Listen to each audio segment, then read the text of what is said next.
तो जैसा कि मैंने आपसे पिछली वीडियो में वादा किया था, हम आज से शुरू कर रहे हैं शक्ति पीठों के मंदिरों की अनसुनी कथाएं। तो शुरू करते हैं। जय माता दी। कोलकाता का काली घाट काली मंदिर भारत के सबसे प्रसिद्ध और महत्वपूर्ण शक्ति पीठों में से एक है। काली पीठ काली मंदिर के बारे में कई प्रचलित कहानियां हैं, लेकिन एक अनसुनी या कम चर्चित कथा उस अदृश्य साधु और सिद्ध शक्ति से जुड़ी है, जो आज भी मंदिर की दिव्यता को बनाए हुए है। कालीपीठ मंदिर के अदृश्य साधु और सिद्ध शक्ति की कथा लोक कथाओं और साधकों के अनुभवों के बीच की एक रहस्यमयी टेक का डेके की देही है। यह कहानी केवल एक मंदिर की नहीं, बल्कि उस चेतना की है जो आज भी वहां वास करती है। यहाँ उस घटना का विस्तृत विवरण है जिसे पुराने पुजारी और सिद्ध पुरुष पीढ़ियों से सुनाते आ रहे हैं। माना जाता है कि लगभग 300-400 साल पहले एक उच्च कोटि के नागा साधु, जिन्हें कुछ लोग कालिदास के नाम से भी पुकारते थे, ने इस स्थान को अपनी तपस्थली बनाया था। वे किसी से बात नहीं करते थे और पूरा दिन मां कालिका की प्रतिमा के सामने मौन साधना में बिताते थे। कथा के अनुसार उनकी साधना इतनी कठोर थी कि मंदिर के आसपास का वातावरण पूरी तरह बदल गया था। एक रात जब भीषण वर्षा हो रही थी और मंदिर के कपाट बंद थे, गांव के एक पहरेदार ने मंदिर के भीतर से 2 लोगों के बात करने की आवाजें सुनी। जब उसने साहस जुटाकर झरोखे से झांका, तो उसे एक तेजस्वी प्रकाश दिखाई दिया।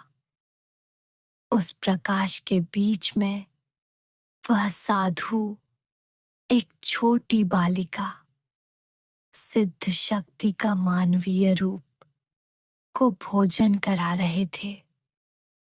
वह बालिका साधारण नहीं थी।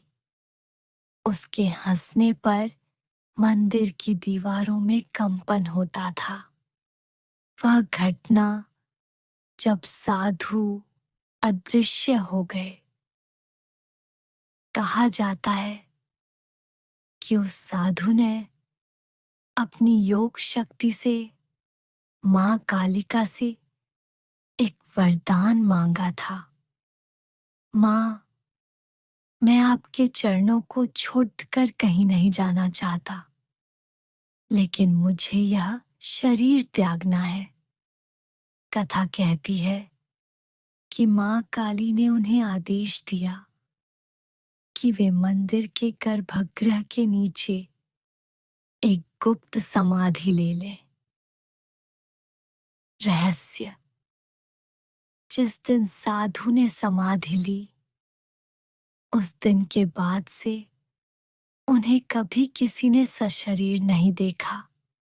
अनुभव: लेकिन आज भी मंदिर के शुद्धिकरण के समय या आधी रात की आरती के दौरान कई पुजारियों ने महसूस किया है कि कोई अदृश्य शक्ति उनके हाथ से आरती का पात्र थाम लेती है या मंत्रोच्चार में उनकी सहायता करती है। सिद्ध शक्ति का प्रभाव: इस स्थान की सिद्ध शक्ति के बारे में 3 मुख्य बातें कही जाती हैं। समय का चक्र। भक्तों का मानना है कि इस मंदिर के भीतर समय की गति अलग महसूस होती है। लोग यहाँ 10 मिनट बैठने आते हैं और उन्हें पता ही नहीं चलता कि कब घंटों बीत गए। ये उस सिद्ध शक्ति का सम्मोहन माना जाता है। भय का नाश। जो व्यक्ति मानसिक रूप से अशांत होता है, वह जैसे ही इस मंदिर की चौखट पर पैर रखता है, उसकी धड़कनें शांत होने लगती हैं। यह उस अदृश्य साधु के अभय वरदान का प्रभाव माना जाता है। पशुओं का व्यवहार। पुरानी मान्यताओं के अनुसार पहले यहाँ जंगली जानवर भी आते थे, लेकिन वे कभी किसी को नुकसान नहीं पहुंचाते थे। वे मां की शक्ति के प्रभाव में शांत होकर बैठ जाते थे। क्या आज भी कोई उन्हें देख सकता है?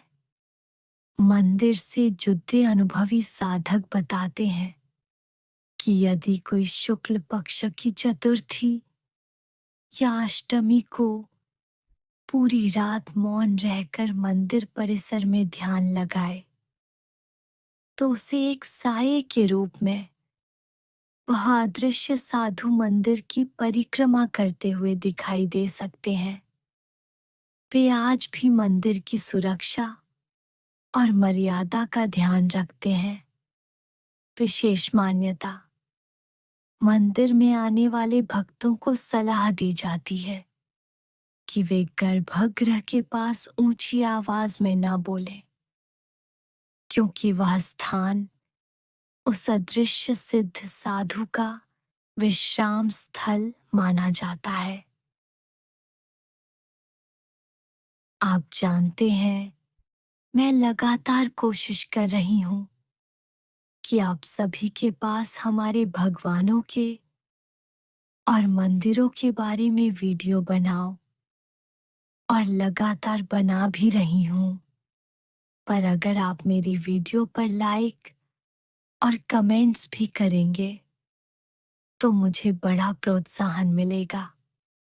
हमारी वीडियो देखने के लिए धन्यवाद, और अपने दोस्तों के साथ शेयर करना ना भूलें।